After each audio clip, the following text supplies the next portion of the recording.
Although both Western and Russian media often talk about deliveries of modern armament, which will radically change the situation on the front of the Russo-Ukrainian war, the often overlooked fact is that a significant part of the armament used by both sides remembers the times of both world wars. In this video, I will present the top 10 of the oldest types of weapons used in Ukraine, but I would like to point out that I will only feature small arms, and I will not mention such weapons as howitzers, mortars, or grenades. Let's get started. Number 10 is the Thompson submachine gun.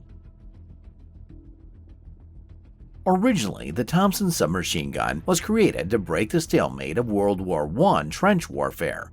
However, this weapon was developed too late and didn't take part in the fighting. Interestingly, during Prohibition, due to its high price, only gangsters dealing mainly in alcohol smuggling could afford this submachine gun. In turn, nowadays in Ukraine appeared videos showing this submachine gun in simplified M1928A1 and M1A1 versions, which were introduced into service with the U.S. Armed Forces in December 1941 and July 1942, respectively. In total, more than 700,000 Thompson submachine guns were produced over the entire production period. Number 9. PTRD and PTRS anti-tank rifles. The PTRD-41 and PPSh-41 anti-tank rifles were introduced to the Red Army on August 29, 1941 as a matter of urgent need. Both rifles fire a mass-produced from July 1941 14.5 by 114 mm round, which even now can easily deal with the side armor of the BMP-1 and 2 at a distance of more than 100 meters. Interestingly, this round is still widely available in the East because it's used in KPVT machine guns, which are the basic armament of the BTR-60, 70, and 80 armored personnel carriers. The differences between the PTRD and PTRS are that the PTRD is a single-shot, bolt-action rifle, and the PTRS, on the other hand, is a gas-operated semi-automatic weapon which is fed from a 5-round internal magazine. A total of 178,562 PTRS and 293,164 PTRD rifles were produced from 1941 to 1944. An interesting fact is that in December 2020, Ukraine adopted an anti-material rifle called Snipex Alligator, which is chambered for the 14.5 by 114 mm round. Number 8 is the PPSh-41. In the 30s of the 20th century, in the USSR, there was a belief that submachine guns were weapons only for American gangsters. However, after the unpleasant experiences of the Winter War for the Red Army, this belief changed. The PPSh-41 was introduced into service on December 21, 1940, as a more reliable and much cheaper to produce successor to the previous PPD-40. The PPSh-41 is distinguished by a huge rate of fire, reaching 1,000 rounds per minute, which paralyzed the enemy with a characteristic sound during continuous fire.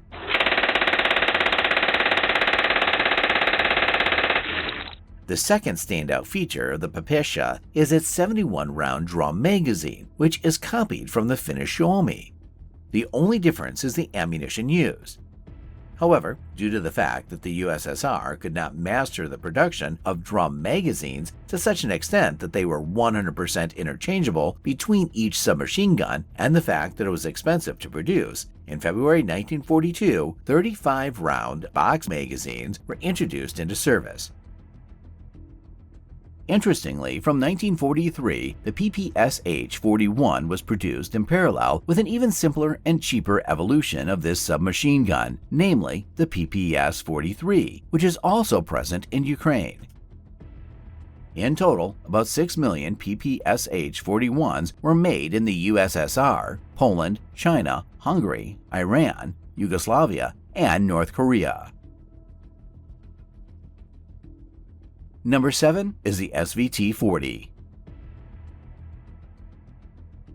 During the First World War, the fighting sides noticed that the bolt-action rifles they used had reached the end of their capabilities, as a result of which it was decided to increase the firepower of a single soldier by equipping them with semi-automatic rifles. The pioneers in this matter were the French, who in 1917 accepted into service in quite large numbers the RSC MLE-1917 rifles. However, the Russians at that time were not losing time and wanted to go even further and equip their infantry with fully automatic rifles. So, in 1916, the Fedorov Avtomat was put into service. However, this innovative design was not without flaws, so by 1925, only 3,400 copies of this weapon were produced. Work continued, and another attempt was made in the 1930s with the introduction of the AVS-36. However, this weapon was not perfect either. It fired standard Soviet 7.6 2x54mm ammunition at a rate of fire of 800 rounds per minute in a fully automatic mode, which caused considerable recoil and made accurate fire difficult. Interestingly, this cartridge, despite being introduced in 1891 together with the Mosin rifle, is widely used to this day. So, after coming to the conclusion that the AVS-36 did not meet the requirements, in 1938 a competition for a new rifle was announced, and the experience meant that the target design was to be semi-automatic and be deprived of the possibility of fully automatic fire. This is how the SVT-38 rifle was created, and the SVT-40, which entered service on April 13, 1940, is a modernized version of this weapon. In total, from 1940 to 1945, more than 1.5 million SVT-40s were produced. An interesting fact is that due to the lack of a sufficient number of machine guns in 1942, it was decided to introduce into service a fully automatic version of this weapon under the designation AVT-40. Number 6 is the MP-40. Mass-produced since March 1940, the MP-40 is a simplified and cheaper version of the MP-38. The biggest difference was the extensive use of spot welding rather than machined elements. Although the MP-40 is more reliable than the MP-38, its weak spot was the 32-round, double-column, single-feed insert magazine. It resulted in increased friction against the remaining cartridges, which was sometimes causing feeding failures. An additional problem is that such magazine is harder to load than the double-feed magazines found in weapons such as the PPS-43 or Kalashnikov rifles. It's often mistakenly called the Schmeiser, despite Hugo Schmeiser having no involvement in the weapon's design. He only held a patent on the magazine. In total, about 1.1 million MP-40s were produced during World War II. After the war, MP-40s captured by the Allies were redistributed to the armies and irregular forces of some developing countries, or stored, as was largely the case with the USSR. Number 5 is the TT-33. The TT-33 is a Soviet semi-automatic pistol fed from an 8-round single-stack magazine. It was introduced into service in early 1934 as an upgraded version of the previous TT-30, which in turn was modeled on the Browning M1910. The biggest advantage of the TT-33 is the cartridge it fires, namely 7.6 2x25mm. It's a development of the German 7.63 by 25mm cartridge produced under license in the USSR, which was originally designed for the famous Mauser C-96. Interestingly, both cartridges are interchangeable, although due to the fact that the 7.62 by 25mm cartridge is much stronger than the German one, it is not very suitable for weapons originally designed for much weaker German ammunition. Even though the 7.62 by 25mm was introduced into service in 1930, it's able to penetrate some types of body armor currently used by the Russian army. In total, over 3 million of these pistols have been produced in the USSR, Poland, Hungary, China, Yugoslavia, North Korea, and Serbia. Number 4 is the M2 Browning. The M2 Browning has been produced since 1933. It's an evolution of the M1921 heavy machine gun, which was an enlarged version of the M1917.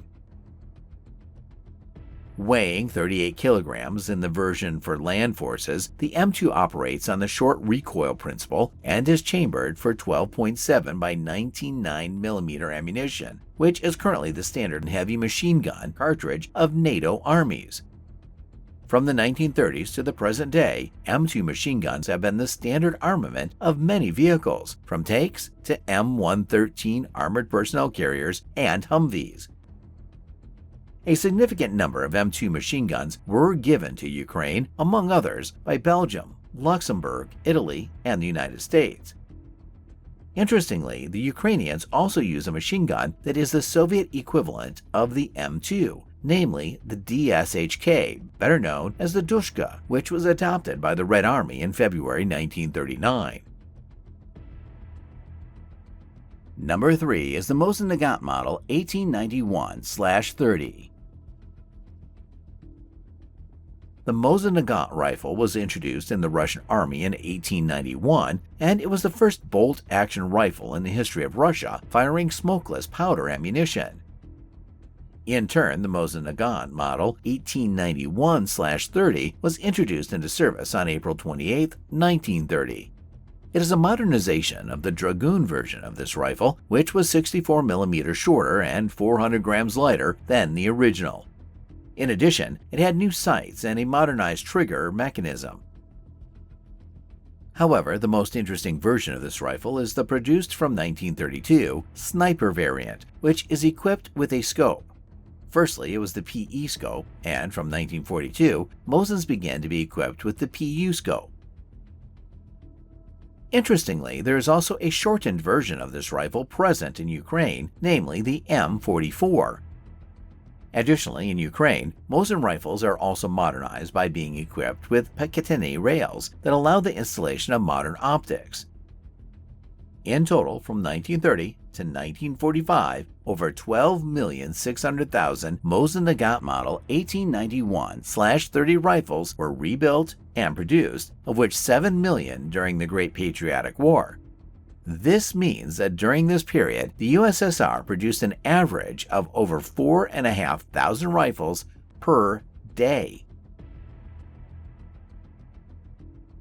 Number 2 is the DP-27. Weighing less than 12 kilograms loaded, the DP-27 was introduced into service on December 21, 1927 as the first light machine gun in the history of the USSR. Despite being generally reliable, the DP-27's shortcomings were its 47-round disc magazines, which were inspired by those of the British Lewis light machine gun. Because of the shape of its magazine, the DP-27 was nicknamed the record player. Although they offered a larger capacity compared to the then box magazines used, among others, by the Browning automatic rifle, they were complicated and expensive to produce. In addition, such a feeding system, due to the need for constant reloading, did not offer sufficient firepower compared to the German MG-34, which is why the Soviets, after World War II, decided to upgrade the DP-27 to the RP-46 standard, which converted it to use belt feed. Interestingly, the RP-46 can also be found in Ukraine. In total, less than 800,000 DP-27 light machine guns were produced. Number 1 is the PM M1910. Adopted by the Imperial Russian Army in August 1910, the PM M1910 is a Russian modification of the legendary Maxim machine gun, which was produced since 1884. Weighing more than 60 kilograms together with the base and cooling water, it does not meet the current requirements of this type of weapon in maneuver warfare. However, after being equipped with a modern sight or even a silencer is great for operating in static positions of trench warfare or for shooting down air targets such as drones.